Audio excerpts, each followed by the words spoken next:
Bismillahirrahmanirrahim. Assalamualaikum warahmatullahi wabarakatuh.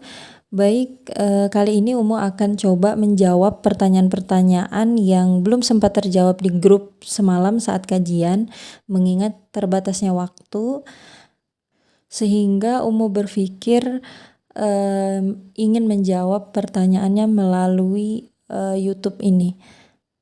Umu akan pilih pertanyaan-pertanyaan yang hampir mirip sehingga pembahasannya bisa nyambung dan bisa lebih luas. Karena pertanyaan yang masuk itu lumayan banyak, jadi Umu nanti akan bagi beberapa part. Jadi kalau ada nanti dalam part ini bunda-bunda ada yang merasa belum terjawab pertanyaannya, tunggu saja part selanjutnya supaya tidak terlalu panjang nanti videonya ya. Baik, pertanyaan yang pertama itu dari Bunda Anita Mardotilah dari Kabupaten Tangerang. Pertanyaannya, Bismillah, bagaimana cara merubah kebiasaan anak yang meniru perilaku kita ke anak saat marah? Misalnya pernah nyubit atau mukul, jadi kalau dia marah, si anak ini marah maksudnya, suka nyubit atau mukul juga. Baik, dari pertanyaan Bunda Anita ini sebenarnya Masya Allah ya, sudah menyadari bahwa anak itu meniru perilaku orang tuanya. Karena banyak juga orang tua yang masih belum menyadari hal ini. Kalau sudah menyadari perilaku buruk anak itu karena meniru sikap kita sebagai orang tua, maka yang perlu dirubah pertama kali kira-kira perilaku anak atau perilaku orang tuanya. Tentu perilaku orang tuanya lah yang perlu dirubah terlebih dahulu.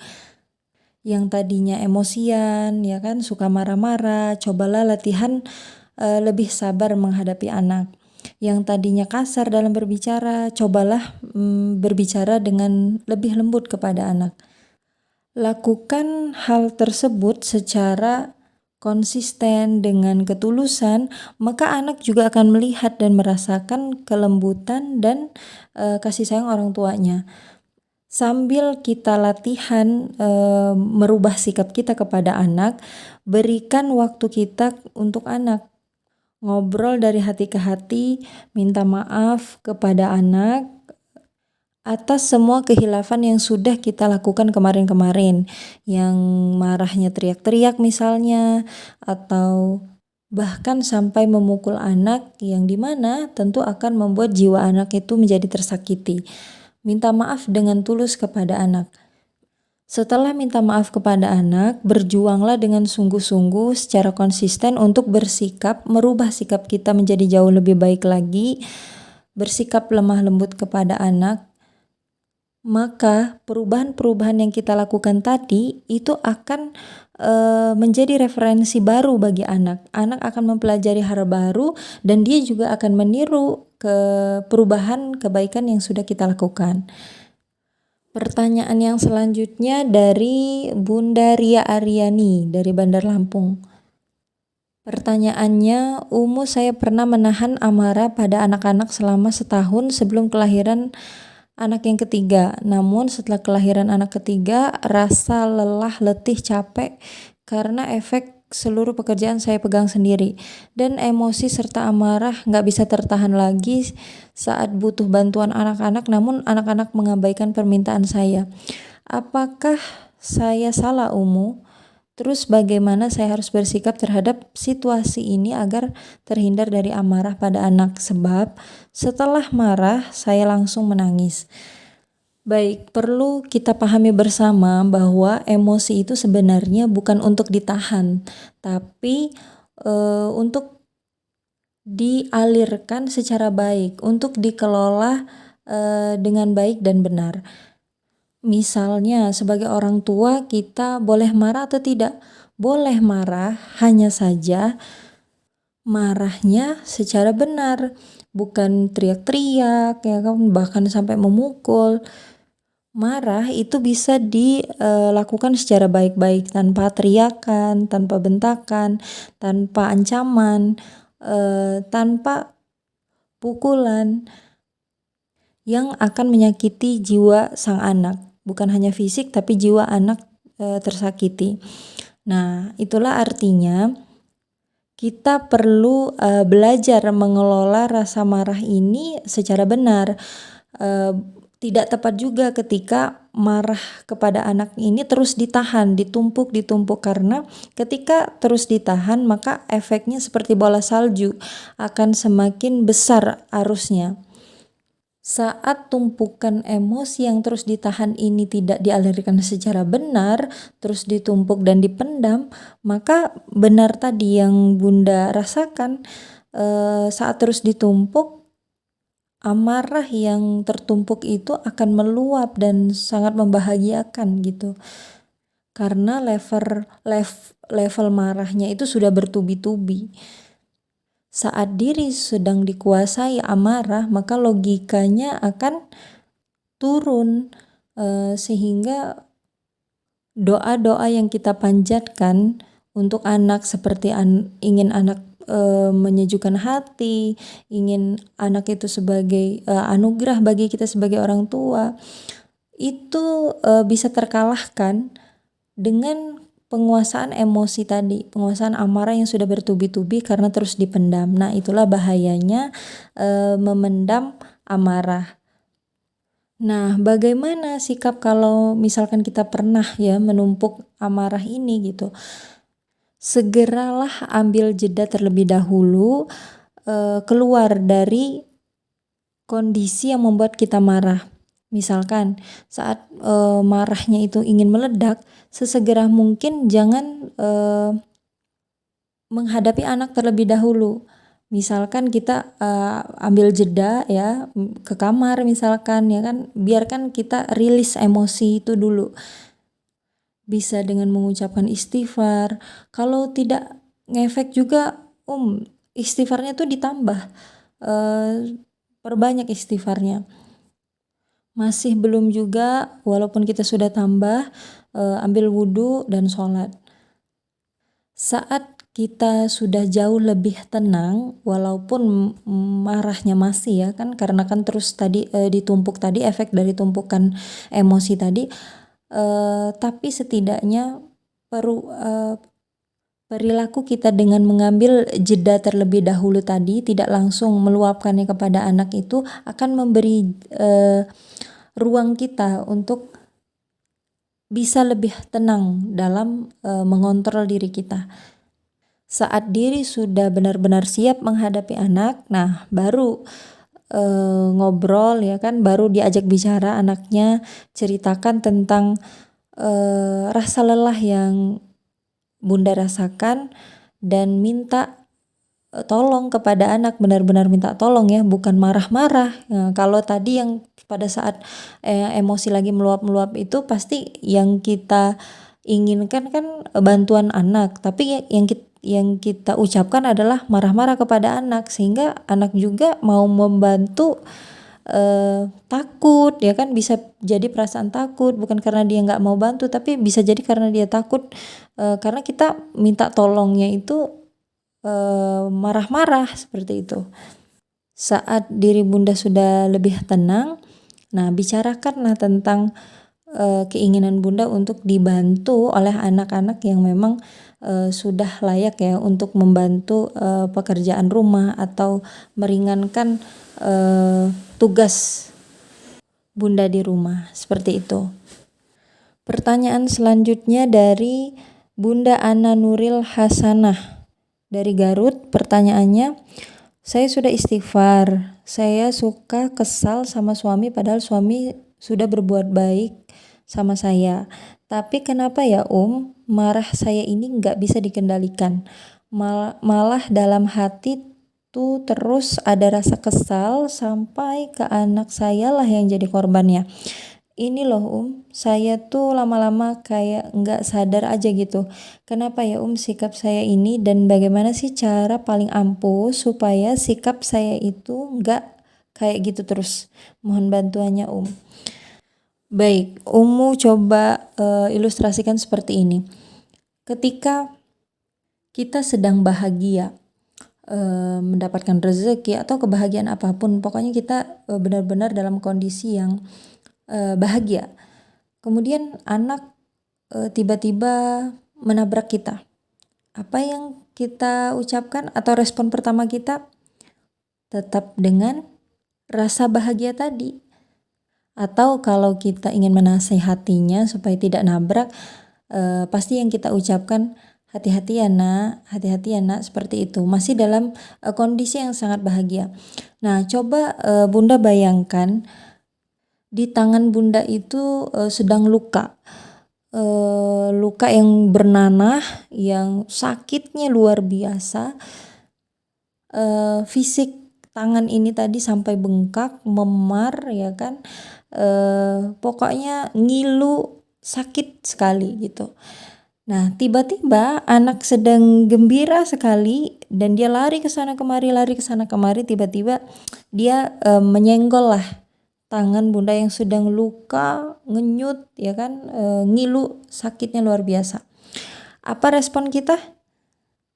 Mendadak itu marah sekali, karena luka tangan tadi menimbulkan efek yang sakit yang luar biasa bertambah-tambah ketika disenggol oleh anak. Nah, itulah gambaran kira-kira kenapa Bunda sulit sekali mengendalikan amarah, mengendalikan rasa marah, ya kan, sampai anak-anak menjadi korbannya. Coba cek terlebih dahulu apa yang sekiranya membuat hati Bunda itu sedang terluka, atau Bunda sedang memikirkan hal apa yang kira-kira menimbulkan sebuah kekhawatiran, ketakutan, dan menimbulkan rasa sedih di hati gitu. Atau Bunda fisiknya sedang kelelahan dengan semua urusan domestik rumah tangga, masaklah, nyuci misalkan, ya kan, gosok, ngurusin anak-anak, kasih makan dan sebagainya.